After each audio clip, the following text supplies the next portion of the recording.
pela, pela liturgia.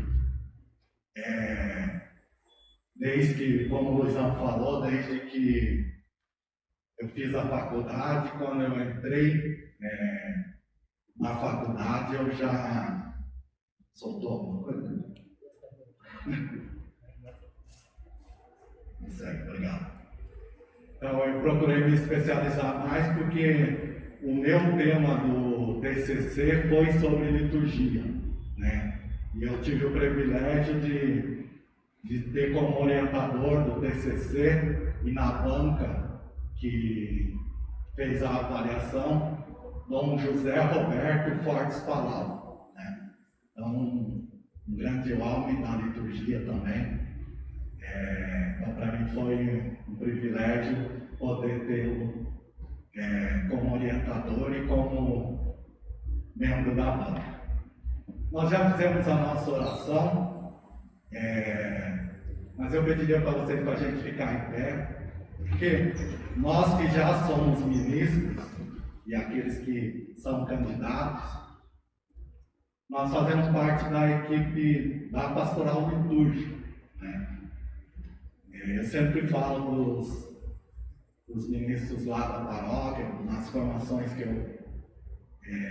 eu dou, que a gente não é isolado. Nós, ministros, não somos isolados da pastoral. Não é um grupo à parte da pastoral litúrgica, mas é um autor, como diz o padre Serginho, né, que nós somos autores da celebração litúrgica. Todos, animadores, ministros, leitores, sacerdote, a sacristã, todos somos autores da celebração, a Assembleia. Então nós vamos fazer esta oração todos juntos, que é a oração da pastoral litúrgica, de todos os membros. Vamos juntos? Divino Espírito Santo, iluminai as nossas mentes, transformai os nossos corações, que este estudo nos ajude a mergulhar no mistério da fé e da vida celebrada em comunidade. Dai-nos força e coragem, sabedoria e criatividade. Queremos organizar uma pastoral litúrgica dinâmica, a fim de que todo o vosso povo participe da liturgia de maneira mais plena, ativa e consciente. Amém. Pode se sentar. Então vamos para apresentações. O Luizão já falou meu nome, mas eu gosto de falar o meu nome completo, porque em cada lugar da sociedade que eu participo, as pessoas me chamam por um dos meus nomes, né? Então eu me chamo João Benjamin de Oliveira Neto. E eu gostaria de fazer uma pergunta antes de continuar. Quem aqui nunca me viu, levanta a mão. E vou falar para o Luizão melhorar a luz aqui. Porque eu estou aqui desde as 2h45, mais ou menos, aqui na frente, e o pessoal não me viu. Vou ter que falar para o Luizão melhorar a luz aqui. Será que é porque eu estou de preto? Brincadeira, gente, é só para descontrair. Vocês não me conhecem a fundo, né? Mas me viram aqui na frente. É só para descontrair. Então, eu falei que eu ia dizer meu nome completo, porque lá em casa o pessoal só me chama de Neto. Dificilmente, se você chegar lá e falar, o João está aí, agora talvez sim, mas antes, se chegassem lá e falassem, o João está aí, ia perguntar, que João? Né? Porque lá só me chamam de Neto. Na comunidade, o Luizão era o único, lá na paróquia, era o único que me chamava de João. Né? Mas a maioria lá na paróquia me chamam de Benjamin. Né? É o filho predileto, é a tradução. Então lá na paróquia me chamam de Benjamin. Lá no serviço, Eu trabalho na prefeitura, na Secretaria de Saúde, na prefeitura aqui de São José. Lá só me chamam de João. No começo, quando eu trabalhava lá, o pessoal da comunidade ia me procurar lá, falava, eu vim falar com o Benjamin. Sabe, mas quem será que é o Benjamin? Né? Porque só me conheciam por Benjamin. Então lá no serviço só me chamam de João. E lá no Senai, quando eu estudei no Senai, só me chamavam de Oliveira Neto. Então, de toda forma, o meu nome completo era chamado em algum lugar. Né? Mas aí vocês ficam à vontade para, quando nos encontrarmos, me chamarem de João, de Benjamin, ou de Oliveira Neto, ou só de Neto. Tá? Já disse, eu trabalho na prefeitura, na Secretaria de Saúde, lá no Parque Industrial. Sou pregoeiro. O que é isso, pregoeiro? As compras nossas lá na Secretaria de Saúde, elas são feitas através de licitações. E para licitação precisa de um pregoeiro. Então, hoje em dia, por causa da Covid, tudo eletrônico. Mas antes, reuníamos com os vendedores lá e aí a gente conduzia um pregão. O que é o pregão? Pregão é igual a bolsa de valores. É um leilão ao contrário. No leilão, na bolsa de valores, é quem dá mais. Lá no pregão é quem dá menos. O fornecedor que der o menor preço é que leva a venda. Então é isso que eu faço, eu sou pregoeiro. Sou casado, minha esposa está lá. Costumo falar que ela é a coluna da casa. Para eu vir aqui hoje, ela teve que vir comigo, porque eu não dirijo. Nunca me interessei por dirigir, então é ela que dirige, ela me leva a alguns lugares ou vem de ônibus. Mas lá na casa, todo sábado, eu e o Marquinhos, o Marquinhos já veio aqui, nós damos aula online no centro de formação lá da paróquia, que a gente criou, formação de teologia. E aí, todo sábado eu ajudava a lavar louça, essas coisas.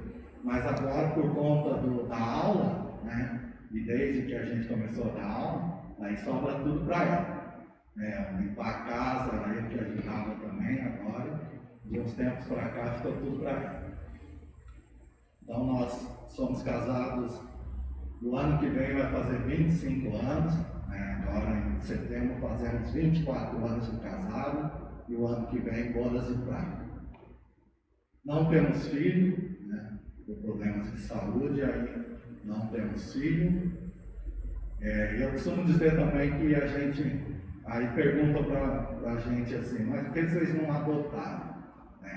Para adotar, a gente tem que ser uma coisa que os dois querem, que os dois estejam preparados.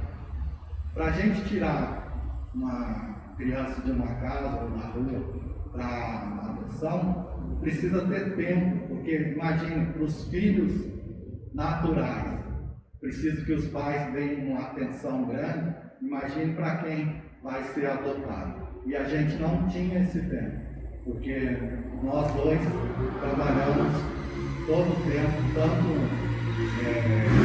no serviço fora como na comunidade. O nosso tempo era sempre para isso. Então a gente decidiu não adotar também. Mas a gente tem 4 afilhados, e os 4 afilhados é que a gente dedica o nosso carinho. Tem 2 deles que a gente dedica o nosso dinheiro também, que a gente ajudamos a pagar a escola, a dar o que eles precisam também, porque os pais não têm muita condição. Então eles são praticamente nossos filhos. Então é isso. Eu trabalho na prefeitura há 27 anos, vai fazer agora em agosto. Só nesse lugar onde eu estou, lá na Secretaria de Saúde, vai fazer 21 anos. E eu só trabalhei em 2 lugares ao longo dessa minha caminhada de trabalho. Panasonic, Panasonic do Brasil, lá da Dutra, e depois de 6 anos eu saí, fiquei um tempo desempregado e aí prefeitura. Pelos cálculos lá, em dia 1º de dezembro de 2024, eu vou poder aposentar, daqui a 3 anos. O que mais? Lá na comunidade, eu sou vice-coordenador do CPP, vice-assessor do Padre Célio. O Marquinhos é o coordenador, o pequenininho que veio aqui falar para vocês. Ele é o coordenador, eu sou o vice-coordenador. Já fui coordenador na época do Luiz Antônio. Eu chamo ele de Luizão mesmo, tá? Não é falta de respeito, é a proximidade que a gente já se conhece há muito tempo, desde o PLC, quando eu fui coordenador do PLC também. Então hoje eu sou vice-coordenador. Também sou membro da PASCOM, já fui coordenador da PASCOM, agora eu sou um membro, pasconeiro. Também sou da comissão para a animação litúrgica da paróquia, então a gente se reúne todo mês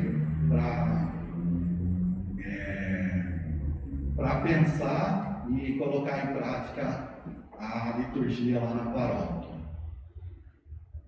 E sou responsável pelo folheto litúrgico lá da paróquia também. Sou professor do curso de teologia lá da nossa paróquia. E é isso. E aqui estamos para falar sobre liturgia. Pode passar para a gente, por favor. A grande pergunta que a gente tem na maioria das nossas paróquias hoje, que a gente até conversou no sínodo. Aliás, tem alguém aqui que participou como delegado no sínodo diocesano? Vocês não eram, na época do sínodo, vocês ainda não eram paróquia? Não, né? Então tá. Aí eu participei, eu e Marquinhos fomos os representantes da paróquia lá no sínodo. E a grande discussão era quando chegou na conversa sobre liturgia, numa das sessões lá, a pergunta que se fazia na maioria das paróquias a liturgia é um problema a resolver ou uma fonte de vida espiritual? Essa era a grande pergunta que ecoava. E que ainda em alguns lugares as pessoas falam: nossa, o que é que lá na sua paróquia, quando a gente conversa aí nos lugares onde a gente vai dar formação, qual que é a grande questão lá na sua paróquia? E muitas das pessoas falam que ainda é a liturgia, né? E cada um celebra de um jeito que... E quando eu falo celebrar é todos que celebram, né? Na primeira formação que a gente teve diocesana, quando Dom César chegou aqui na diocese, que ele foi falar para a gente, ele disse assim que a maioria dos lugares, né, o animador, quem fazia a apresentação, dizia assim: vamos receber o celebrante, porque a maioria das pessoas pensam que o celebrante é só o sacerdote, né? E aí ele dizia assim: vai chegar um dia em que alguém vai falar, vamos receber o celebrante. Aí toda a assembleia vai sair, né? Vai ficar em pé, sair, e todos vão entrar, porque os celebrantes somos todos nós. E aí ficava ecoando essa pergunta: porque é um problema ou uma fonte de vida espiritual? Quando nós chegarmos a termos a liturgia como fonte de vida espiritual, nós chegamos no ideal, né? Mas como diz o meu amigo Marquinhos, nós estamos muito longe do ideal. Então trabalhamos com a nossa realidade. formar as pessoas para que a gente um dia possa chegar ao ideal. Vamos lá, pode passar? Tem um padre italiano chamado Goffredo Bocelli, né? Alguns falam assim. Ele escreveu um livro, O Sentido Espiritual da Liturgia, né? E ele fala, numa das partes do livro, lá, esse é o meu livro de cabeceira, lá. Eu tenho ele na minha bolsa, lá no serviço, eu levo, porque é muito profundo esse livro. Chama O Sentido Espiritual da Liturgia, né? E ele fala essa frase lá, que quando eu li esse livro, me deixou pensativo, e essa frase passou a ser o meu condutor, o fio condutor de toda a formação que eu dou de liturgia. Vamos ler juntos? Eu gosto da participação de vocês, esqueci de falar, se puderem me ajudar. Vamos ler? O futuro do cristianismo no Ocidente depende em grande medida da capacidade que a Igreja tiver de tornar a sua liturgia a fonte da vida espiritual dos fiéis. Por que ele fala isso? O Concílio Vaticano II, ele foi importante, tem que ficar aqui nessa.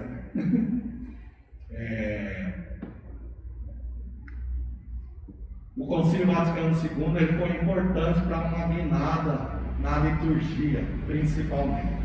O primeiro documento que surgiu do Concílio Vaticano II, que foi aprovado, foi o documento sobre a liturgia, o Sacrosanto Concílio, né? Que deu uma modificada, que quis dar uma animada na liturgia, para que as pessoas pudessem entender que a liturgia, a celebração da missa, né?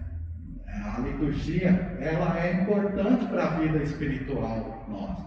Tanto que o documento fala 25 vezes, o documento do Sacrosanto Concílio, ele fala de participação, né? O que acontecia? Na época, antes do Concílio Vaticano II, quando a gente tinha a celebração da missa só em latim, aliás, toda a liturgia era em latim, né? Dos batizados também, casamento, tudo a língua oficial da igreja é o latim. Então, as pessoas iam para a missa não para participar, não tinham uma participação, iam para assistir, né? Assistir à missa. Porque não tinha muita gente, mal o padre e os auxiliares entendiam muito de latim. Então, a preocupação do concílio era a participação das pessoas. Por isso que eu falei lá no começo. Celebrantes somos todos nós quando nós participamos, que nós vamos para celebrar. Então, o governo, nesse livro, O Sentido Espiritual da Liturgia, ele fala isso porque realmente a preocupação do concílio era com a participação das pessoas na celebração. Antes as pessoas iam para... Alguém aqui já participou da missa em latim? Não, né? Os mais experientes, os pais, os avós, eles contavam assim que a maioria das pessoas iam para rezar o terço, para trocar receita, para fazer qualquer outra coisa, menos para participar, porque eles não entendiam, né? Aí veio um concílio e coloca a liturgia como prioridade, o primeiro documento a ser aprovado no concílio, a Sacrosanto Concílio. E falava o quê? Que era preciso priorizar a participação ativa, consciente e frutuosa, né?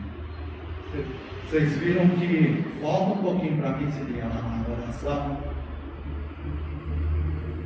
na oração que a gente fez no começo. Aí, olha lá.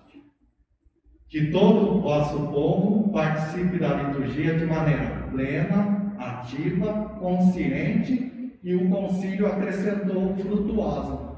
Quando é que a gente dá fruto? Quando a gente tem uma participação plena, ativa e consciente. Se a gente vai para a celebração participar ativamente, respondendo, participando ativamente, com consciência de tudo aquilo que a gente está celebrando, com certeza a gente no final a gente vai dar fruto nessa participação. Então essa era a preocupação do concílio. Por que eu estou falando isso para ministros extraordinários da comunhão, da bênção, das exéquias? Porque vocês vão ser parte ativa. Quando o Serginho Vale fala que nós somos autores da celebração, o autor, ele não fica nos bastidores, ele participa ativamente, né? Ele colabora com a celebração. E o ministro extraordinário é esse que participa. E vocês, queiram ou não, vão ser formadores de opinião. Sabe por que eu falo isso? Hoje mesmo eu já tive mais uma experiência. Estava lá em casa preparando algumas coisas para deixar pronto lá para a aula, né? Já tinha terminado de revisar a minha formação, e aí lembrei que eu tinha que ir lá na Cris, lá da paróquia. Estou indo, né, com pressa, porque o horário já estava quase fechando a secretaria e também eu tinha que voltar rapidinho. De repente eu ouço uma voz assim nas minhas costas: Benjamin, Benjamin. É o pessoal lá da paróquia, lá me chamam de Benjamin. Aí uma pessoa: você pode me dar um pouquinho de atenção? E eu estava com pressa, mas a gente tem que dar atenção e nós vamos ser formadores de opinião. Vocês que são candidatos. Os que já são formadores de opinião. E as pessoas vêm com vocês, não mais o João, não mais a Maria, não mais a Vera, mas é um ministro da igreja. Você fora é um ministro da igreja. Vai falar: quando a gente está fazendo coisa errada, as pessoas falam: que pessoa lá não é o João, o marido da Cidinha, é um ministro da igreja. A responsabilidade é grande, né? Então eu estava indo, aí ele me parou, a pessoa me parou e falou, começou a desabafar alguma coisa que tinha acontecido com ele lá na igreja, não se sentiu acolhido. E eu fui dando atenção para ele, ele falou, e depois eu falei para ele assim, porque ele chegou a falar que queria sair da comunidade, né, por uma atitude de alguém lá na igreja. Né. Daí eu falei: vamos pensar aqui. A gente tem essa missão de rezar pelas pessoas, não que no primeiro dificuldade a gente sai e vai embora. Né. A comunidade é o nosso local, né, a nossa casa. Às vezes não é nem a segunda casa, é a nossa primeira casa. Então, aí conversei, foi acalmando e tudo, mas essa é a nossa função, né? De membros da comunidade, um ajudando o outro. E a gente vai ver no Evangelho desse final de semana, nas leituras, a gente vai ver um pouquinho disso. Então, essa preocupação do Alfredo Bocelli, do Goffredo Bocelli, é importante porque ele está preocupado com a liturgia dar frutos, fazerem as pessoas dar frutos. E a gente vai ver o que é dar fruto. Tornar a liturgia fonte de vida espiritual dos fiéis. Pode passar assim. Então, a pergunta decisiva, a qual é necessário dar o mais cedo possível uma resposta, não é, antes de tudo, como os fiéis vivem a liturgia, mas se eles vivem da liturgia que celebram. Viver a liturgia a gente já vive. A celebração do sínodo mostrou isso, que as celebrações tinham uma participação grande nas paróquias dos fiéis, mas cada vez mais aumentava o número de pessoas nas celebrações. Mas ainda não tínhamos o ideal, que era a questão dos frutos que a liturgia precisa dar também. Então, a pergunta a resposta que a gente precisa dar é: os fiéis vivem da liturgia? Hoje eles conseguem viver a liturgia. Vêm para a celebração, celebram bem, aproveitam. Tem muita gente que fala: nossa, que celebração maravilhosa, né? Me emocionei, pude sentir. Mas o principal é: você está vivendo da liturgia? O que é viver da liturgia?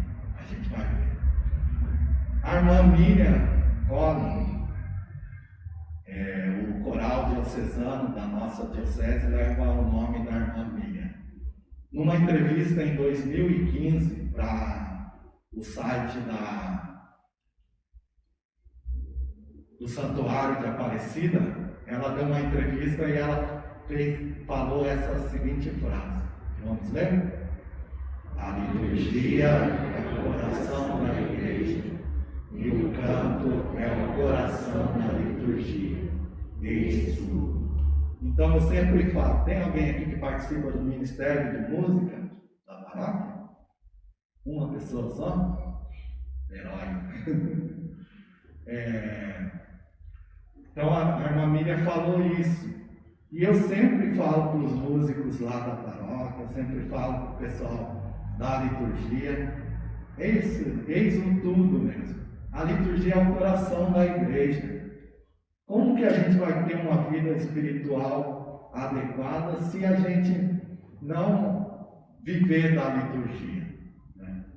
E o canto principal, a gente vai ver aí. Eu falei para o Luizão que eu vou falar devagar, porque é um assunto realmente importante. A gente não leva ferro e fogo à liturgia, mas quando a gente conhece, a gente se apaixona por ela. E esse é o meu grande objetivo. Já que eu sou um apaixonado pela liturgia, eu quero que os outros também se apaixonem. Porque eu sempre aprendi, e principalmente lá na faculdade, que aquilo que a gente aprende deve ser partilhado de bom, né? Então a irmã Miriam falou isso, e a gente vai ver a importância também do canto na liturgia, dentro de tudo que a gente vai falar. Pode passar, por favor. O que é viver da liturgia? Vamos ver. Viver da liturgia que se celebra significa viver daquilo que a liturgia faz viver. O perdão invocado. Não é, a gente não chega para a celebração, às vezes a gente está igualzinho os discípulos de Emaús. O que é o texto lá dos discípulos de Emaús? Eles estavam lá quando Jesus foi crucificado e eles acharam que tudo tinha acabado com a morte de Jesus. Então eles estão andando lá naquele caminho, indo para uma aldeia chamada Emaús. O coração deles está dilacerado. E muitas das vezes a gente chega para a celebração, até nós ministros que vamos atuar, a gente chega com o coração frangado por um monte de coisas que aconteceram durante a semana. Assim como os discípulos de Emaús chegaram naquele caminho quando Jesus começa a caminhar com eles. E aí a gente vem para a celebração, nós somos acolhidos e logo em seguida tem ato penitencial, né?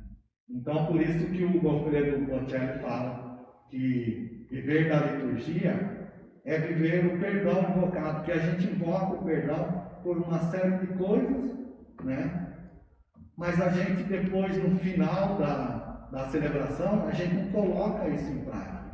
E viver da liturgia é colocar em prática tudo aquilo que a gente celebra, desde o começo. Depois a gente tem a palavra de Deus. Os discípulos de Emaús, quando Jesus encontrou com eles, também tiveram essa oportunidade de ouvir a palavra de Deus, porque Jesus foi falando para eles, pegando lá do Antigo Testamento até chegar no final, foi contando para eles tudo o que precisava acontecer. E não é o que a gente celebra. A gente tem a primeira leitura, na maioria das vezes, tirada do Antigo Testamento, temos um salmo, depois a segunda leitura como do Novo Testamento e o Evangelho também do Novo. E aí a gente tem essa oportunidade de escutar a palavra de Deus. E a gente coloca em prática depois tudo aquilo que a gente ouviu. Então é o que ele fala. Viver da liturgia é também colocar a palavra de Deus em prática no nosso dia a dia. E também a ação de graças elevada. Quantas ações... eu sempre falo para o pessoal lá quando vão pedir para marcar assim, na intenção. Coloca em ação de graças por isso. Eu falo, mas a missa já é ação de graças, né? A missa toda é ação de graças. Então não precisamos ser redundantes em escrever ação de graças por isso. Mas eu não vou brigar com a pessoa, mas coloco lá, mas aproveito a oportunidade para evangelizar também. Então, ação de graças elevada e principalmente a Eucaristia recebida como comunhão. Vocês serão ministros extraordinários da comunhão. Eu não sei como que o Luizão está fazendo aqui, mas vai receber os 3 ministérios? Cada pessoa vai escolher um. Legal. Então, para aqueles que vão ser ministros extraordinários da comunhão, eu não tive essa oportunidade, porque quando o Luizão fez o convite para mim, aliás, a primeira vez que eu recebi o convite foi do padre Raimundo, era o nosso segundo padre lá.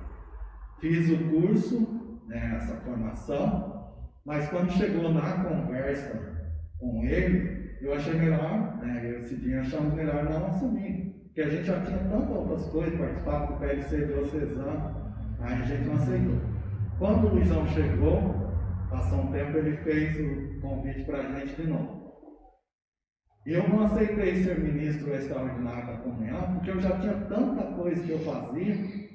Daí eu falei para ele assim, se você aceitar que eu seja só ministro da CUIL, só é entre aspas, porque não é para nenhum ministro extraordinário da bênção achar que vai ser diminuído, porque é só ministro, mas é só entre aspas. Eu falei para ele, se você aceitar que eu seja ministro extraordinário da bênção, para mim já vai ser bom, porque eu vou ter tempo de agendar as minhas bênçãos tranquilamente, né?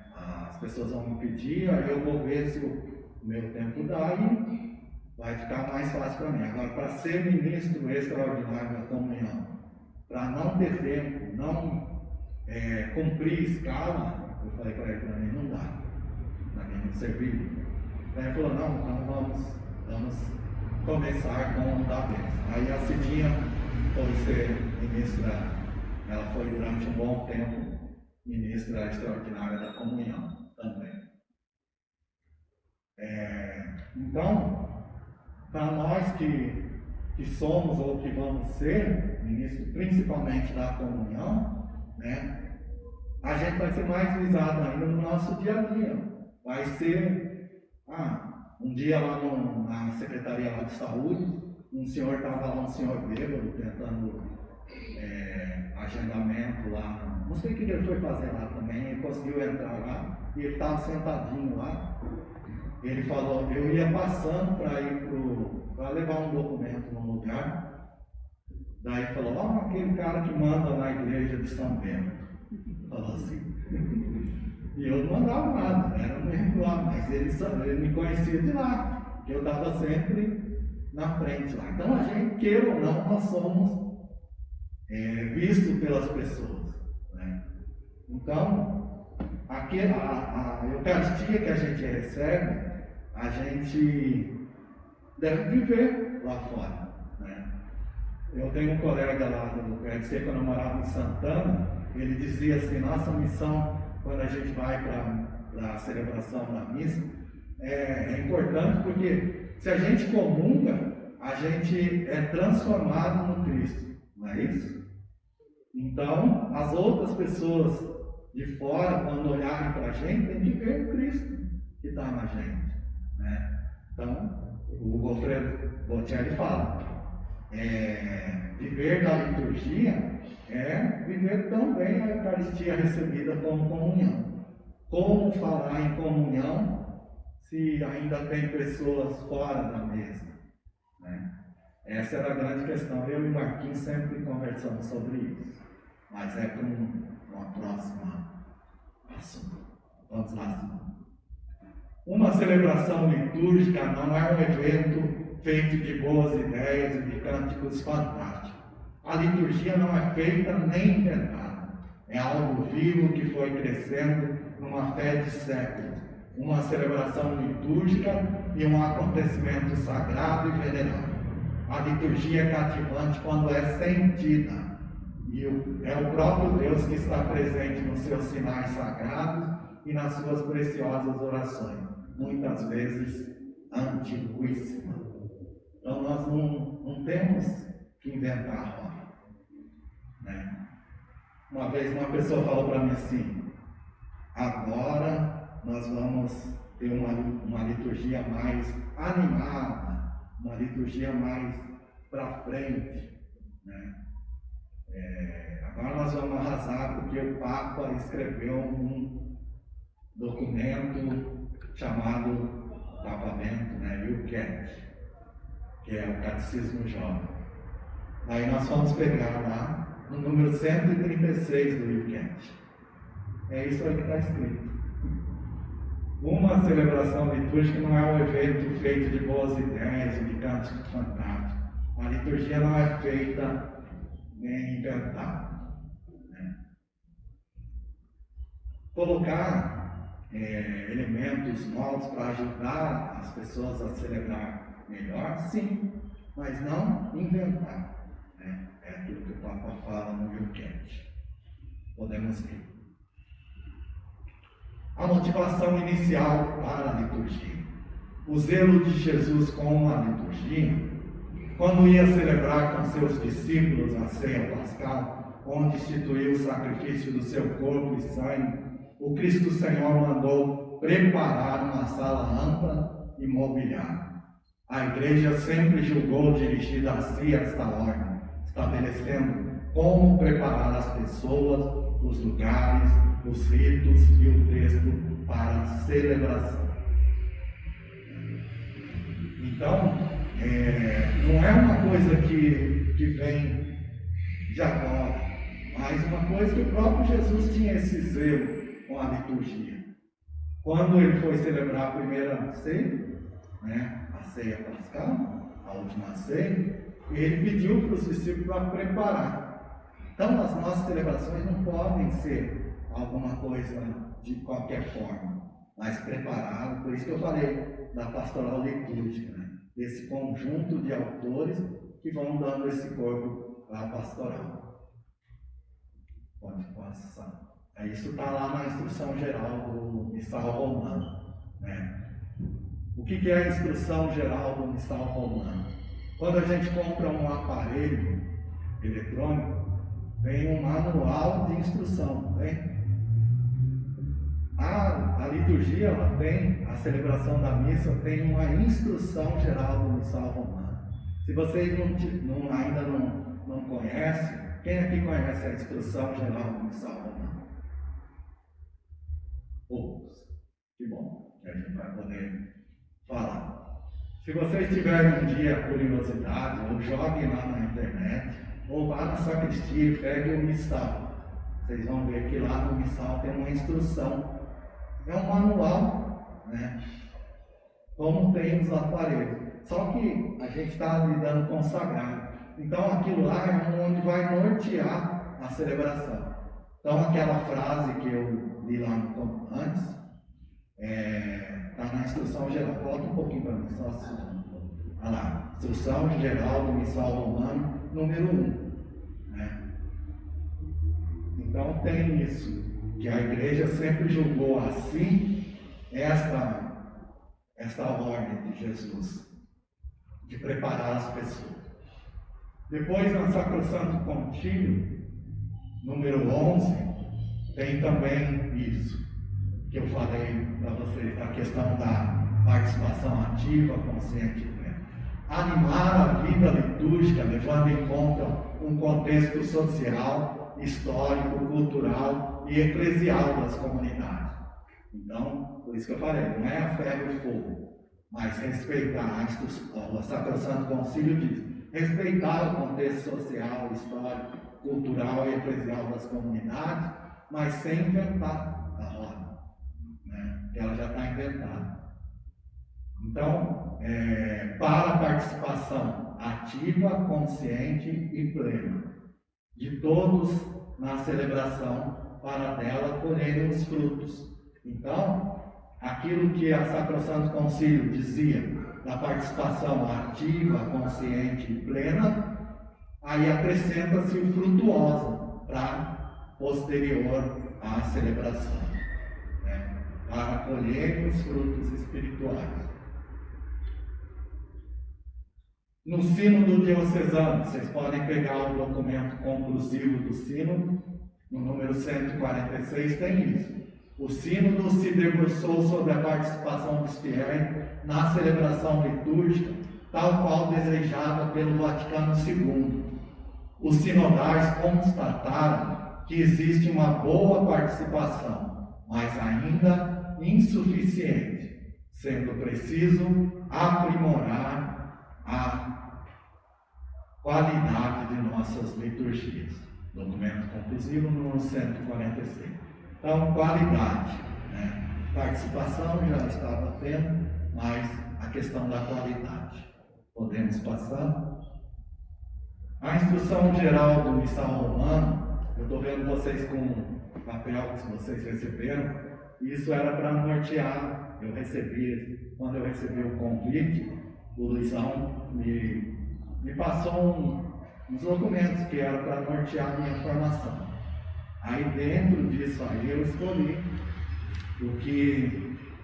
qual o aspecto mais importante que eu entendi que seria bom passar para candidatos ao ministério e hoje também para ministros extraordinários. Então a instrução geral é o que eu vou usar e aí algum momento eu vou falar fora da instrução também. Dentro do livro chamado Instrução Geral do Missal Romano, num dos capítulos fala sobre a estrutura da missa, seus elementos e suas partes. É isso que eu vou usar nesse primeiro momento. Semana que vem a gente vai falar sobre o ano litúrgico, né? Foi pedido para falar sobre o ano litúrgico. Então, a instrução geral é a melhor coisa para a gente falar de liturgia, porque ali está norteado tudo como deve ser a celebração e a liturgia, a ação litúrgica. As várias partes da missa, que é o local onde nós ministros vamos trabalhar mais, né? Nessa pandemia, a gente tem cortado algumas coisas em relação aos ministros, né? Os ministros, eu não sei aqui como que é feito, mas a maioria das palavras eu acho que é igual. O pessoal fica no lugar, né? E o ministro vai distribuindo, e o ministro que vai até a gente. Mas tirou uma das belezas da nossa celebração, que é a procissão, né? A gente tem na missa, não é fila, né?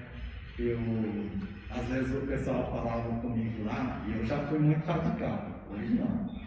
Eu sou bem tranquilo. Mas o pessoal falava, vou entrar na fila da comunhão. Eu falava, não é fila, é procissão. Nós somos um povo caminheiro, né? Nós caminhamos aqui com vista de um lugar lá no céu. Então nós caminhamos sempre. Para a gente chegar à celebração, a gente tem que caminhar de casa. Mesmo de carro, você tem que caminhar até o seu carro. Então nós somos um povo caminheiro. Então, procissão, não é fila. Então nós vamos ver um pouquinho das partes da missa dentro da instrução geral do Missal Romano. São João Maria Vianney fala essa frase aí. Vamos ler junto? Um domingo sem missa é uma semana sem Deus. Alguém já sentiu isso? Uma vez um amigo falou assim: nossa, eu não consegui ir à missa nesse domingo, parece que a semana para mim não foi legal, né? Então São João Maria Vianney, ele sempre dizia isso: um domingo sem missa é uma semana sem Deus. E para quem vai à missa todo dia, aí é mais abençoado ainda, que tem essa oportunidade, né? Eu tenho a oportunidade de ir todos os dias à missa. Por que eu vou? Quando eu era coordenador do PLC diocesano, a gente estava passando por umas dificuldades espirituais bastante grandes. Pessoal, os participantes bem dispersos e a diretoria tentando animar de um jeito ou de outro. E a gente fazia vigílias, todo mês tinha oração na casa de uma das pessoas.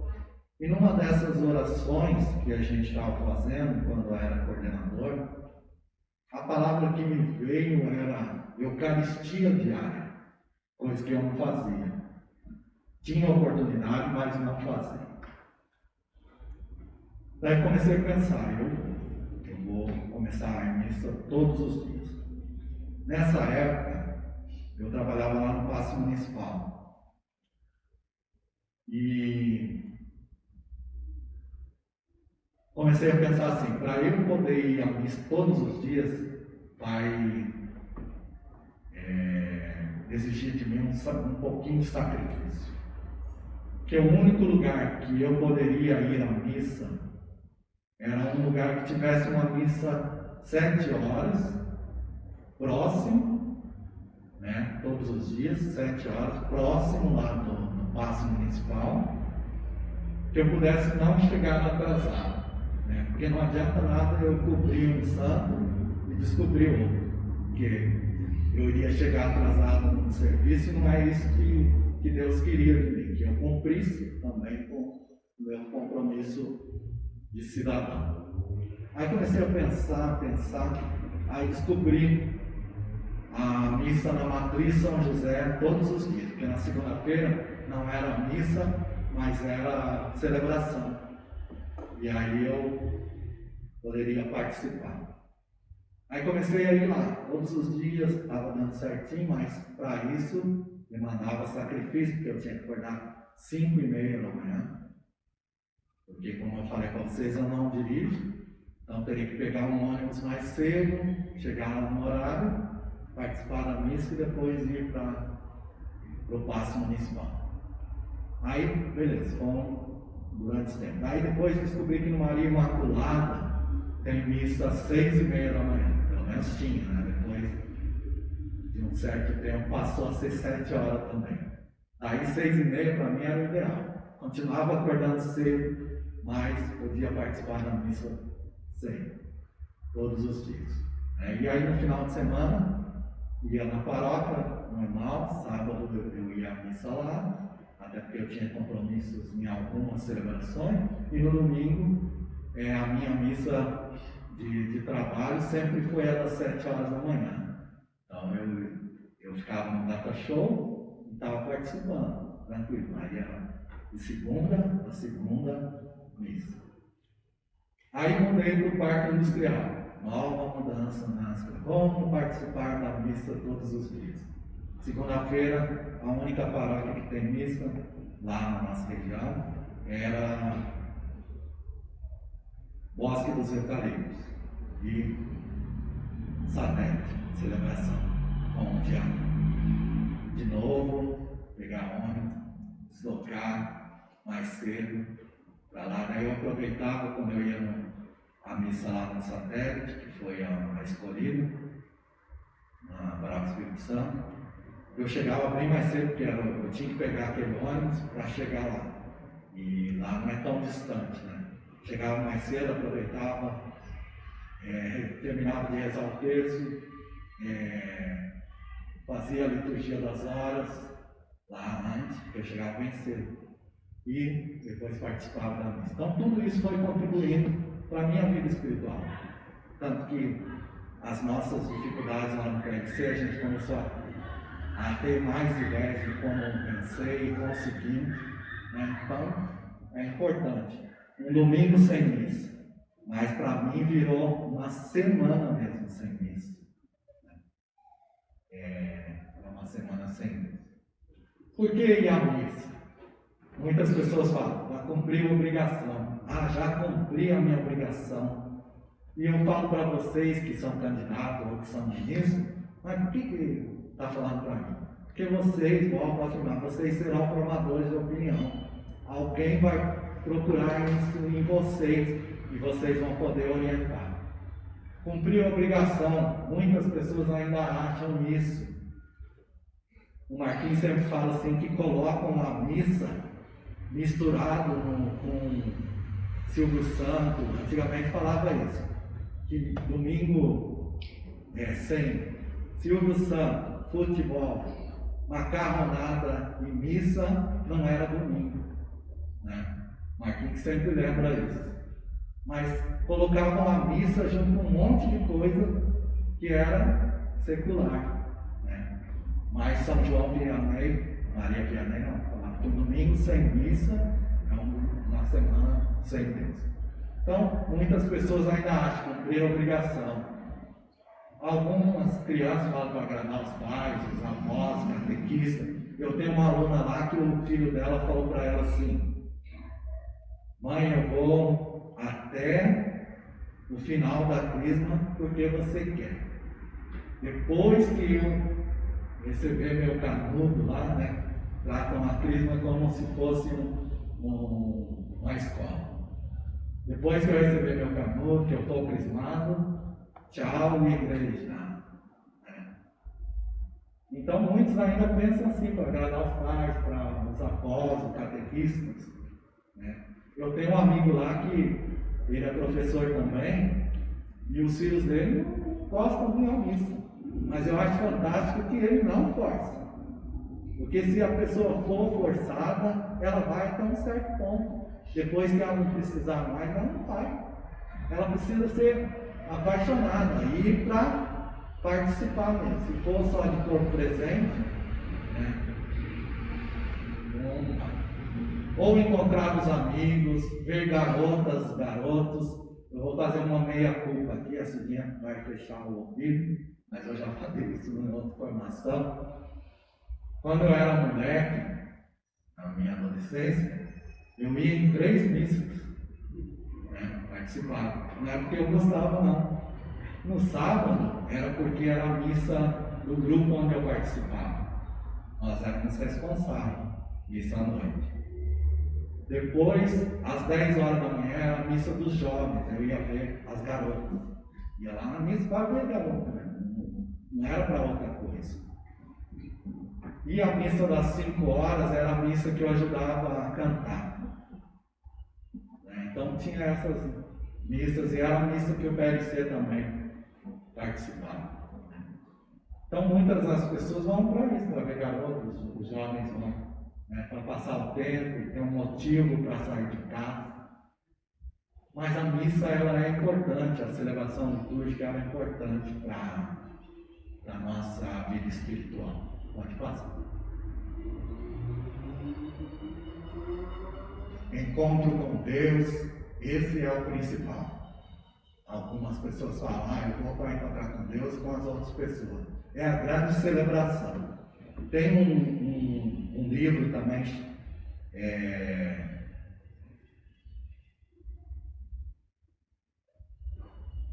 Diálogos Noturnos em Jerusalém.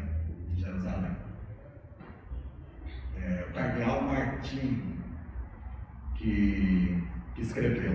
Ele fala que os nossos grupos que a gente tem durante a semana, pelo menos tinha, né, com essa pandemia, fechou a maioria dos grupos, mas que a gente tinha durante a semana, eles deveriam preparar a gente para o grande encontro que é a celebração da missa, né? Então esses nossos encontros que a gente tem, grupo de oração, PLC, Vicentino, que a gente tem durante a semana, eles deveriam preparar para a grande celebração, que é um encontro de toda a comunidade. Então, um encontro com Deus e com os irmãos. E alimentar-se de Cristo, ouvir e meditar a palavra de Deus, louvar e agradecer ao Senhor, estar presente na comunidade, rezando com os irmãos. Essa é a grande questão da celebração. Por que conhecer liturgia? A Sacrosanto Concílio, que é o documento do Concílio Vaticano II, por isso aquela sigla SC, ela diz: toda ação pastoral ou missionária tem seu ponto máximo na celebração litúrgica. Por isso que o cardeal Martina dizia isso no livro dele. Os nossos grupos deveriam preparar para a grande ação que é a celebração litúrgica. Toda ação pastoral, todos os nossos grupos de pastorais, movimento ou missionária tem seu ponto máximo na celebração litúrgica. É o grande encontro da comunidade. Então, se a comunidade está vivendo da liturgia, ela com certeza vai ser uma comunidade frutuosa, né? Que vai dar frutos. O que é liturgia? Liturgia é a ação do povo, né? No papel de vocês deve estar até falando isso, né? Mas o que é essa ação do povo? É a participação. Então, se é a ação do povo, é todos nós somos celebrantes, né? Não é só o padre que tem a responsabilidade de celebrar, mas todos nós somos celebrantes. E o dia que a gente entender isso, que todos somos celebrantes, a gente vai dar a nossa colaboração para a celebração litúrgica. Gestos e atitudes, somos corpo e alma, unidade vital. Na camiseta nossa da liturgia lá do paróquio está escrito assim: a liturgia é a fonte e o ápice da vida cristã, né? A liturgia e a Eucaristia é a fonte e o ápice da vida cristã. Se é a fonte, é onde a gente vai beber da sabedoria que a liturgia passa, mas ela também é o ponto mais alto. Então é onde tem o encontro de toda a comunidade. Somos corpo e alma, unidade vital. Então nosso corpo, ele age junto com a nossa alma. A oração não diz respeito somente à alma do homem, mas ao homem todo, que também é corpo. Então, precisamos entender isso. Pode passar. A posição comum do corpo, que todos os participantes devem observar, é sinal da comunidade e da unidade da Assembleia, pois exprime e estimula os pensamentos e sentimentos dos participantes. Então, a minha ação dentro da celebração deve ser pensando na ação do outro também. Tem partes da celebração que elas são comuns para todo mundo, e tem somente uma em que é individual. Por isso a nossa briga, entre aspas, lá, quando colocam músicas intimistas, que só leva o eu, né? O único momento que é eu e Deus na celebração litúrgica é o pós-comunhão. Lembra que tem um silêncio lá, logo depois que acaba a comunhão, todo mundo comunga? Esse é o momento seu, intimista, seu e Deus, que é a hora que você vai agradecer pela comunhão recebida. Então esse é o único momento que é individual. O resto da celebração ela é comunitária. A missa é comunitária. Então a minha ação está interferindo na ação do outro. Eu devo me preocupar com isso. As posições do corpo que a gente tem na missa é só para lembrar vocês: sentado, de pé, de joelho, genuflexão, mãos levantadas, mãos juntas, prostração e silêncio. Depois a gente vai falar sobre cada coisa. No número 46 da Instrução Geral do Missal Romano fala isso, que são os ritos iniciais da celebração. A gente vai ver para poder entender um pouquinho cada coisa, cada parte da missa para a gente poder entender. Não é bem a missa parte por parte, mas a gente vai dentro da celebração do Missal Romano. Os ritos iniciais, os ritos que precedem a liturgia da palavra, abertura, saudação, ato penitencial, o Kyrie, Senhor tem piedade de nós, glória e oração, coleta, tem um caráter de desordem, introdução e preparação. E a sua finalidade estabelecer a comunhão entre os fiéis reunidos e dispô-lo para ouvirem devidamente a palavra de Deus e celebrarem dignamente a Eucaristia. Então, cada parte da celebração, ela tem o seu porquê, né? Uma vez eu fui participar de uma missa no rito armênio, lá em Santana, quando eu morava lá ainda, numa das novenas lá, o Padre Sebastião trouxe vários bispos, né, de vários lugares, e veio um bispo armênio. O rito da missa é diferente do nosso. A paz, o rito da paz, ele é feito lá no começo. Né? Então cada rito tem um porquê. Então, para estabelecer o rito inicial que a gente tem, é para estabelecer essa comunhão, preparar a gente para ouvir a palavra e depois para a comunhão, né? E receber a comunhão. Vamos seguindo. Reunindo a abertura, reunindo o povo, enquanto o sacerdote com o diácono, os ministros, inicia o cântico de abertura, que antes era chamado de canto de entrada, mas o principal não é a entrada do sacerdote, como eu disse, é a participação como um todo, celebrante, que todos somos celebrantes. Então, passou-se a chamar cântico de abertura, né? Procissão de abertura. A finalidade desse cântico é dar início à celebração, favorecer a união dos fiéis reunidos e introduzi-lo no mistério do tempo litúrgico ou da festa, e ao mesmo tempo acompanhar a procissão de entrada, né, que era chamada, dos sacerdotes e dos ministros. Se não há cântico de entrada, recita-se a antífona que vem no missal. Alguém já teve curiosidade? Não, na liturgia diária tem. Sempre não tem uma antífona de entrada, né? Aqui, para que serve aquilo lá? Quando não tem um cântico de entrada e o padre recitar essa antífona, é o ideal, né? Teve uma vez os ministérios de música estavam em formação lá na paróquia, e aí não tinha quem cantasse, era o padre Luiz da época. Ele recitou a antífona, e a antífona tem tudo a ver com aquilo que é celebrado no dia. Podem fazer essa experiência, olhem lá na liturgia diária, no missal que tem. A antífona sempre tem a ver com aquilo que vai ser celebrado no dia, né? Então ela pode ser feita. A antífona que vem no missal, ou por todos os fiéis, ou por algum deles, ou por um leitor, ou então pelo próprio sacerdote. E foi o que o Pai Luiz fez, que também pode adaptar a maneira de admonição inicial. A saudação do altar e da Assembleia.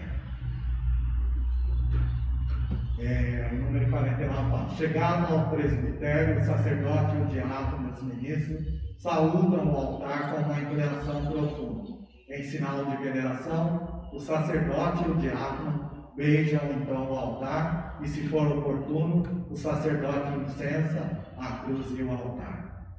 Uma vez um sobrinho meu perguntou: mas por que o padre chega no altar e beija o altar. Então, sinal de veneração, porque o altar representa o Cristo, né? Ele, ao mesmo tempo, o local onde faz o sacrifício, é a vítima, né? Então, eu expliquei, tive a oportunidade de explicar isso. E se um dia alguém perguntar para vocês, isso está lá no missal, né? Porque na instrução geral. E aí então faz esse gesto. Terminado o cântico de entrada ou de abertura, o sacerdote de pé junto da cadeira e toda a assembleia fazem sobre si próprios o sinal da cruz. Em seguida, pela saudação, faz sentir a comunidade reunida a presença do Senhor. Com esta saudação e a resposta do povo, manifesta-se o mistério da igreja reunida. Então, importante o cântico de abertura, porque ele faz parte do contexto da celebração. Então, não pode ser qualquer coisa, né? Eu dizia na última formação que eu estava dando, era assim: quando a gente vai para a celebração litúrgica, no tempo comum, e ouve assim: alegres vamos à casa do Pai, e na alegria cantar seu louvor. Em sua casa somos felizes, participamos da ceia do amor. Em sua casa somos felizes, participamos da ceia do amor. Esse nosso cântico não pode ser na boca para fora. Nós falamos que alegres vamos. Então, aquilo que a boca fala, o corpo deve demonstrar também. Alegres vamos à casa do Pai e na alegria cantar seu louvor. Em sua casa somos felizes. Então a gente não pode sair da celebração triste, porque a gente acabou de falar que na casa de Deus nós somos felizes, participamos da ceia do amor. Então, cântico e também quando o sacerdote, isso me arrepia, sabe? Eu vou contar para vocês. Quando o sacerdote fala assim, cantemos o Deus Trino, aí eu já fico rezando, não, porque a maioria dos ministérios de música cantam aquela música assim: em nome do Pai, em nome do Filho, em nome do Espírito Santo, estamos aqui. Aí está dividindo a unidade. Nós que fizemos faculdade, aprendemos sobre Trindade, a gente sabe que a Trindade, Pai, Filho, Espírito Santo, é uma comunidade unida. Não tem 3 deuses em 3 pessoas separadas. É um só Deus, né, em 3 pessoas. Então, como é que eu posso cantar em nome do Pai, em nome do Filho, em nome do Espírito Santo? Eu estou dividindo, né? Se eu estou ali em nome do Pai, é em nome do Pai. Se eu estou ali em nome do Filho, é em nome do Filho separado. Se eu estou em nome do Espírito Santo, é em nome do Espírito Santo separado. Mas na verdade, se você pegar a oração que tem no missal, ou a oração que tem no liturgia diária, lá está escrito de que jeito? Em nome do Pai e do Filho e do Espírito Santo. Então é uma soma, é um Deus só em 3 pessoas. Quando a gente canta, é um erro teológico que tem nessa música. Aí eu escrevi isso uma vez no Facebook. Um rapaz que era do Ministério de Música, ele falou assim: mas por que ninguém ensina isso? Por que não falaram isso para o autor, né, da música? Quando o autor compôs a música, ele talvez não estivesse pensando naquilo, ele não teria formação, né? Música litúrgica é música litúrgica para demonstrar aquilo que nós estamos celebrando. Lá na nossa paróquia, fico tranquilo, a não ser em alguns ministérios de música, eu já fico esperando. Mas a maioria já sabe, aprender informação, cantam assim: em nome do Pai e do Filho e do Espírito Santo, amém. Em nome do Pai, e do Filho e do Espírito Santo, amém. É aquilo que o texto da oração fala. Não tirou, nem colocou nada, não acrescentou nada, né? Essa música Deus Trino dá para cantar com a letra dela sem esse em nome e em nome, né? Um dia eu vi uma pessoa cantando.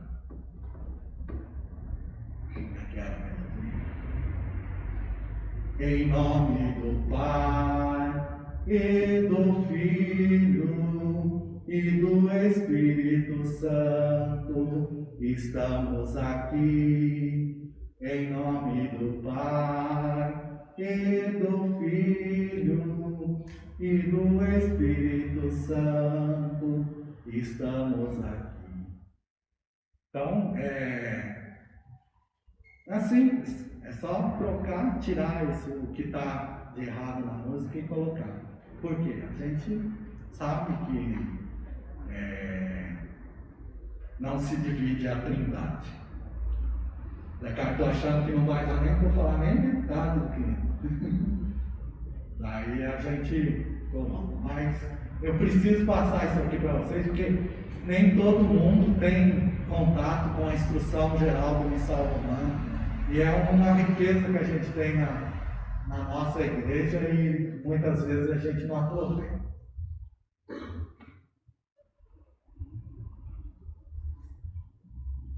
Então, depois a instrução fala que depois da saudação que o padre faz ao povo, o sacerdote ou o diácono ou outro ministro podem, com palavras muito breves, e muitos sacerdotes fazem isso, introduzir os fiéis na missa do dia.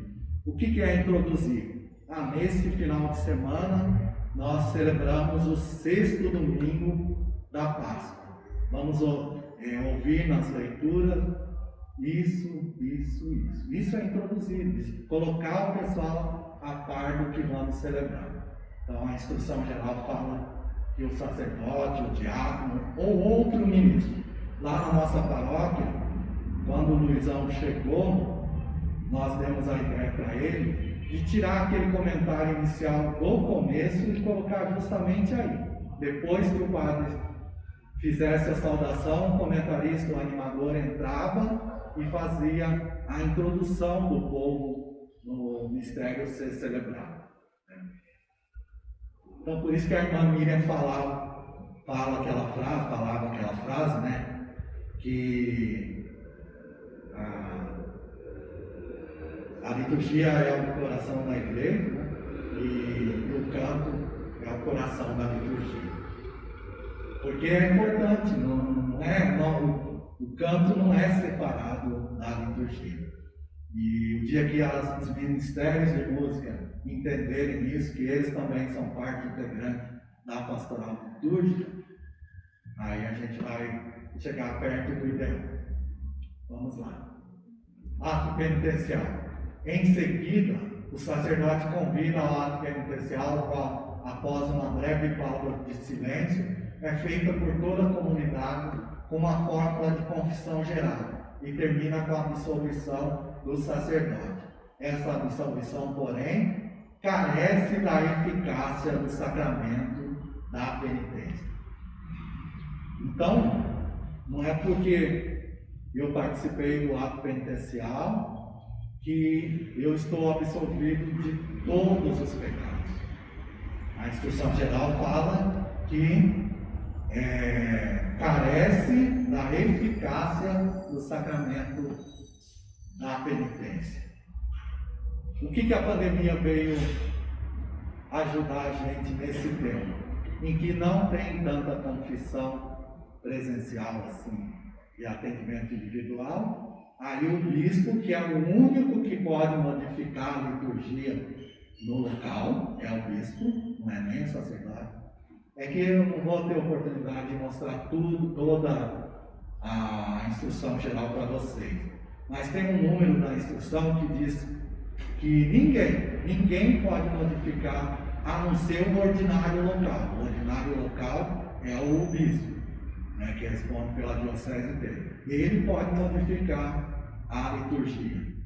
Tanto que em novembro nós temos um mês dedicado ao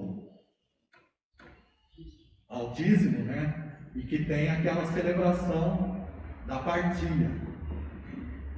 Aí tira-se todo no domingo a liturgia do domingo e coloca outro. Mas por quê? Porque tem a anuência do bispo, é ele que pode. Então carece, aí nessa pandemia, o bispo autorizou que os padres fizessem a absolvição dos pecados no ato penitencial. Mas o ato penitencial em si, ele carece do sacramento da penitência. Mas por conta da pandemia, é que foi dada essa oportunidade, porque não tem confissão individual.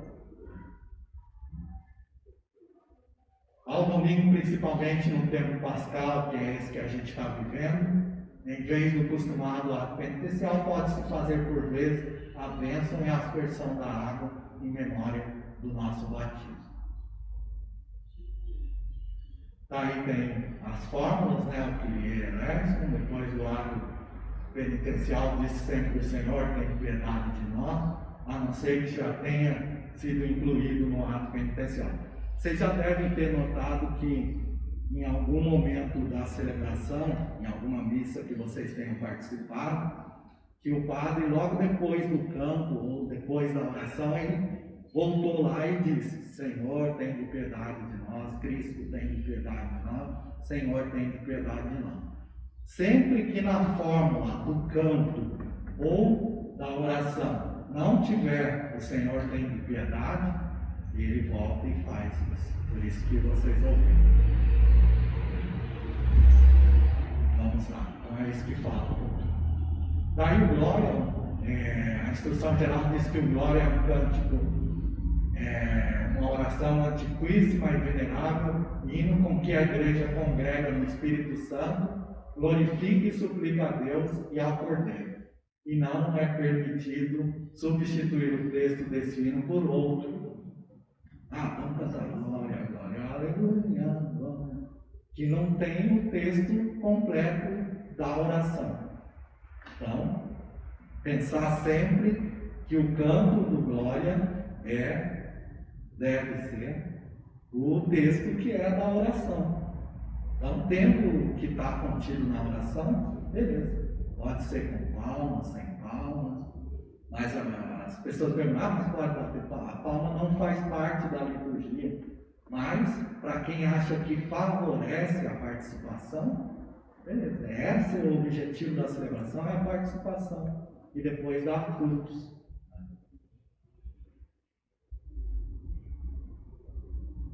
Canta-se ou recita nos domingos fora do advento, da quaresma, bem como nas solenidades e festas, e em particular, celebrações mais solenes. Aí não tem canto.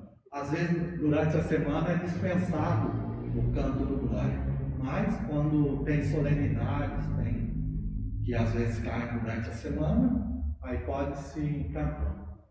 Tem sacerdotes que cantam todo dia, e aí não há problema nenhum. Oração coleta. Em seguida, o sacerdote convida o povo à oração e todos juntamente com ele se recolhem nos momentos em silêncio, a fim de tomarem consciência de que se encontram na presença de Deus e poderem formular interiormente as suas intenções. São as preces facultativas? Oi? Seriam as preces facultativas? Na verdade, essa oração chama oração coleta, quando o sacerdote convida você a colocar aquilo que você quer celebrar naquele dia. Eu vim para a intenção. A gente chegou até lá na paróquia a abrir nesse momento para, sabe aquelas intenções que é lida no começo da missa? A gente chegou a fazer nesse momento dessa oração coleta. Então, mas normalmente na missa não se faz ainda. O sacerdote convida a gente a pensar naquilo que a gente está celebrando, ou por quem a gente quer. Então, o sacerdote diz a oração que se chama coleta. pela qual se exprime o caráter da celebração. Segundo a tradição antiga da Igreja, a oração se dirige habitualmente a Deus Pai, por Cristo no Espírito Santo, e termina com a conclusão trinitária, isto é, a mais longa deste modo. Se a oração correta era dirigida ao Pai, que é o comum que a gente tem nas nossas celebrações, por nosso Senhor Jesus Cristo, vosso Filho, que é Deus convosco, na unidade do Espírito Santo. Amém. Essa é a comum que a gente tem. Mas se naquele dia ela é dirigida ao Pai, mas no fim é mencionado o Filho, aí a oração muda. Ele que é Deus convosco, na unidade do Espírito Santo. E se é, volte só um pouquinho por favor, e se é dirigida ao Filho, que tem oração correta, que é dirigida ao Filho e não ao Deus Pai, daí termina assim: vós que sois Deus com o Pai, na unidade do Espírito Santo. E aí o povo diz amém. Vocês já tinham reparado nas orações, nessa oração que varia? Então é isso que o Bispo diz. Vamos lá. Aí só fala do amém, podemos passar. A liturgia da palavra. A parte principal da liturgia da palavra é constituída pelas leituras da Sagrada Escritura com os cânticos intercalares. São seu desenvolvimento e conclusão a homilia, a profissão de fé e a oração universal ou oração dos fiéis. Sabe aquela que a gente chama de oração da comunidade? Ela faz parte da liturgia da palavra. Uma vez uma pessoa, que eu era coordenador de uma das equipes de celebração, e uma pessoa da minha equipe chegou e falou assim: mas eu vou fazer só a oração da comunidade. O só dele não era entre aspas não, é só isso que eu vou fazer. Mas a oração da comunidade, ela faz parte da liturgia da palavra, e ela tem um local para ela. Aqui eu não sei, vocês fazem a oração no ambão na estante do comentarista, do animador. Vocês sabem por que saiu dali? Porque no começo a gente fazia no mesmo ambão, e aí saiu para lá. A instrução geral é que não vai dar tempo de eu falar, mas a gente tem a semana que vem ainda, e o Padre Luiz deixou uma outra oportunidade também, se precisar. A oração da comunidade, o lugar habitual, a instrução geral, ela fala sobre isso. O lugar habitual da oração da comunidade é o ambão da palavra. Mas, para que a igreja optou para deixar o ambão da palavra somente para a gente escutar o que Deus nos fala. Então, através da primeira leitura do Salmo e da segunda leitura. Aí a gente escuta Deus falar. Agora, quando somos nós que vamos falar com Deus, aí a gente usa outro lugar adequado. A instrução fala em outro local adequado. E aí usa a estante. Então foi por isso que mudou. Para separar da onde a gente ouve Deus falar, da onde a gente fala com Deus, através da oração da comunidade. Certo? Então por isso que mudou-se. Mas o local habitual, que a instrução geral fala, é o ambão da palavra.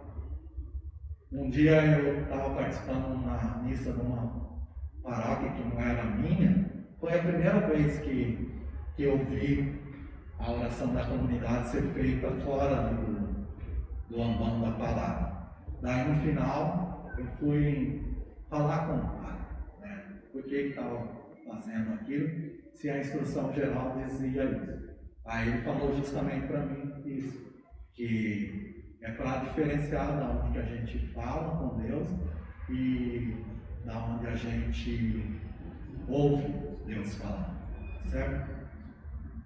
Nas leituras comentadas pela homilia, Deus fala ao seu povo, revela-se o mistério da redenção, salvação, oferece o alimento espiritual. Pela sua palavra, o próprio Cristo está presente no meio dos fiéis. O povo faz sua esta palavra divina com o silêncio e com os cânticos, e a ele adere com a profissão de fé.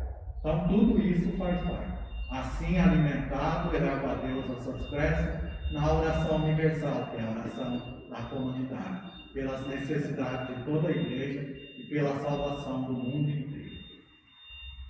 Pode passar. Silêncio é uma coisa que a gente perdeu na liturgia, de tanto ruído que a gente tem. Mas o silêncio é importante, super importante, tanto que ele está na instrução geral, né? A liturgia da palavra deve ser celebrada de modo a favorecer a meditação. Deve, por isso, evitar-se completamente qualquer forma de pressa que impeça o recolhimento. Haja nela também breves momentos de silêncio, adaptado à Assembleia reunida, nos quais, com a ajuda do Espírito Santo, a palavra de Deus possa ser interiorizada e se prepare a resposta pela oração. Pode ser oportuno observar esses momentos de silêncio depois da primeira leitura, da segunda leitura e, por fim, após a homilia. Vou contar um fato curioso que aconteceu com o Luizão, uma vez lá na paróquia. Ele fez a homilia na missa e depois, dentro daquilo que a instrução fala, ele foi da cadeira presidencial, né, da cátedra, e sentou lá e ficou em silêncio, atendendo a isso que a instrução geral sempre fala. E ficou um tempinho, né? Aí o coroinha foi lá e cutucou ele, achou que ele estivesse dormindo. Mas a instrução fala que tem que ter momentos de silêncio, para que a gente possa meditar sobre tudo que a gente conversou. Vamos lá. Então tem as leituras bíblicas, eu nem vou passar. Esse aí é um texto fiel da instrução geral. Então vou deixar como tarefa para vocês que procurem lá no Google, joga lá a instrução geral do Missal Romano, vai aparecer os textos aí. Está tudo bem explicadinho, né? Mas depois eu volto semana que vem e dou uma pincelada. Volto só um pouquinho para isso, tem uma coisa importante aí para falar. Segundo a tradição, a função de proferir a leitura não é presidencial, mas sim ministerial. Por isso as leituras são lidas, programadas por um leitor, mas o evangelho é anunciado pelo diácono ou por outro sacerdote. A função do diácono é essa. Não adianta brigarem com o diácono, porque a função de proclamar o evangelho é do diácono, não é nem do sacerdote. Então, se tiver, vocês já devem ter observado isso, se tiver diácono na celebração, é ele que vai proclamar o evangelho, não é o pai. Então essa é uma função dele. E os leitores, que tem dioceses que os leitores são instituídos, eles recebem a instituição para serem leitores. Aqui na nossa diocese nós não temos esse costume, mas tem dioceses que fazem, assim como vocês vão receber um ministério extraordinário, tem também leigos que recebem o leitorado, que é para fazer a leitura. Pode ir. Sim. Pode passar. O salmo é importante hoje com a pandemia. Eu não sei aqui, mas lá na nossa paróquia os cantores estão salmodiando no próprio local onde eles estão, né? Isso tirou um pouquinho o brilho da celebração, porque o ambão é o local que deveria ser cantado, né, o salmo. Então é isso um pouquinho que a discussão fala, a importância de tomar do lecionário o salmo responsorial. Pode passar. Tem um salmo, volta um pouquinho, senhor. Esse salmo aí é o do domingo que vem. Nós estamos hoje, esse final de semana, no 6º domingo da Páscoa, né? E domingo que vem nós vamos celebrar a Ascensão do Senhor, né? E esse salmo é o que canta na ascensão. E aí a importância do salmodiar, para que as pessoas entendam a celebração. Muitas das vezes, na nossa paróquia, jogavam esse salmo lá embaixo. A irmã Miriam, ela entendeu esse salmo aí, e ela fez uma melodia para esse salmo, que joga o salmo onde ele deve jogar. Porque se a gente está falando de ascensão, a melodia da música, ela tem que levar isso, a Assembleia entender que nós estamos celebrando a ascensão, subida, né? Então ela fez a melodia dessa música em forma de escada.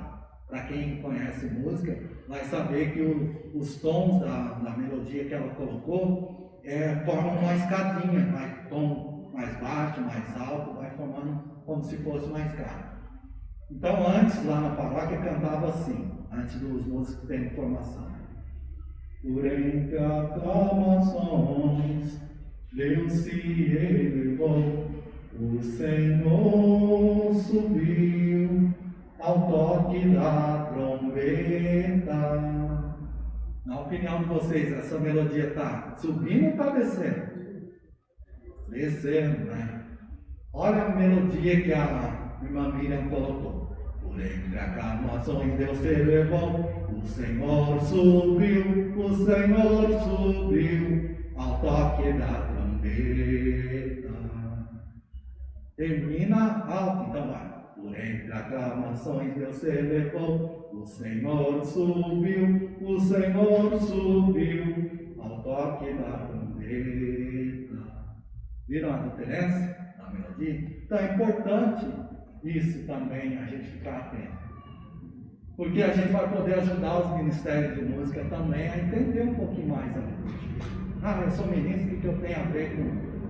Mas um dia você vai poder dar formação para as pessoas poderem auxiliar os ministérios de música da importância da liturgia, de cantar a liturgia.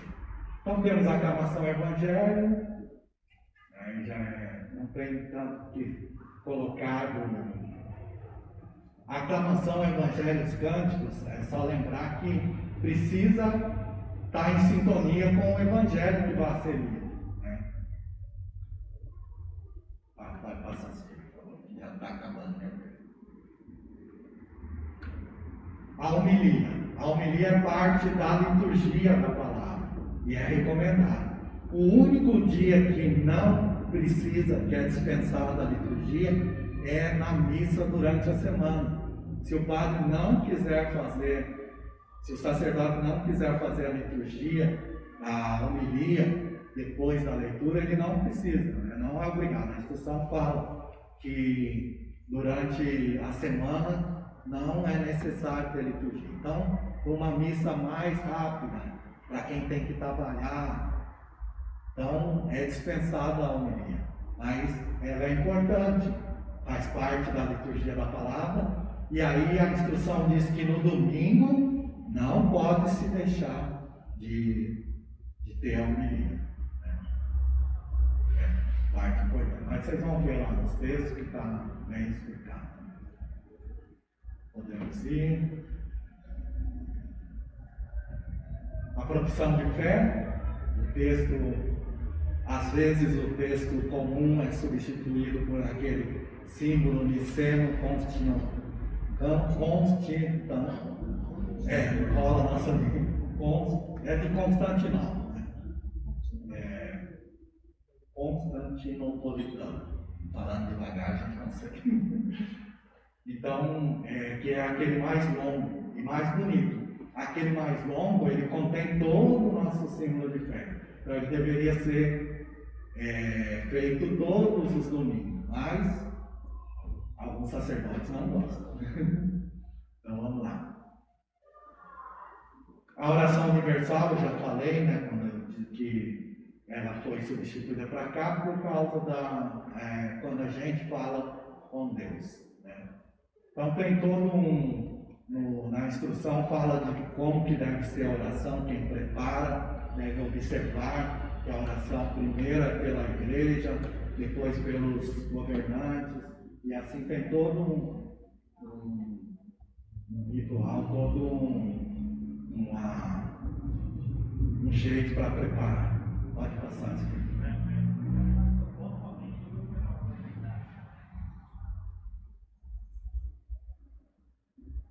A liturgia eucarística, a gente vai passar com mais tranquilidade na semana que vem, e daí depois eu falo sobre o ano litúrgico. Pode passar. Tem a preparação dos dons, né? Pode passar assim, por favor. Depois da semana que vem, que o meu tempo está acabando. É a oração para as oblatas, sobre as oferendas. Oblatas é oferenda. Né? Depois das oblatas sobre o altar e realizados o rito concomitantemente, o sacerdote convida os fiéis a orar juntamente consigo e recita a oração sobre as oblatas. Quando o sacerdote fala assim, orai, irmãos e irmãs, para que o nosso sacrifício seja aceito por Deus Pai Todo-Poderoso. O que a gente fala?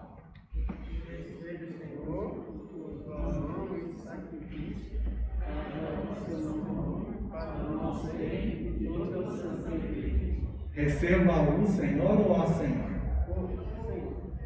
Por que é o Senhor? Porque ele é só, o Senhor, não tem qual. Porque essa oração está dirigida ao sacerdote. Não sei se vocês sabiam. Receba o Senhor. Aliás, está dirigida para o sacerdote, porque a oração, a tradução da oração é receba o Senhor Deus pelas mãos do sacerdote. Então a gente receba o Senhor Deus pelas mãos, por tuas mãos, sacerdote, o nosso sacrifício, para a glória do seu nome, o nome de Deus, de toda a igreja, a Assembleia reunida, todo o povo. Então, por isso que uma vez lá na paróquia, o rapaz falou, mas está errado, porque a oração no português ela tem que ter o acento para ficar ó. Aí eu expliquei, mas não entendeu, eu falei, vou colocar o ó aqui porque você está pedindo. Coloquei o ó, ele virou as costas e eu tirei o ó lá no data show. Só para agradar ele, porque eu tentei explicar. Daí num outro dia ele me perguntou num e-mail de novo aquilo lá, daí eu respondi, pontuando o que era. Receba o Senhor Deus pelas mãos do sacerdote, para a glória do seu nome, Deus, de toda a igreja. E fui explicando isso, aí falou, mas por que não explicam isso para a gente na missa? Porque a missa não é catequética, a missa tem todo um ritual, não se quer. Tá bom? Eu fico por aqui, semana que vem eu continue para falar, se Deus quiser estarei aqui. A gente continua e vamos falar do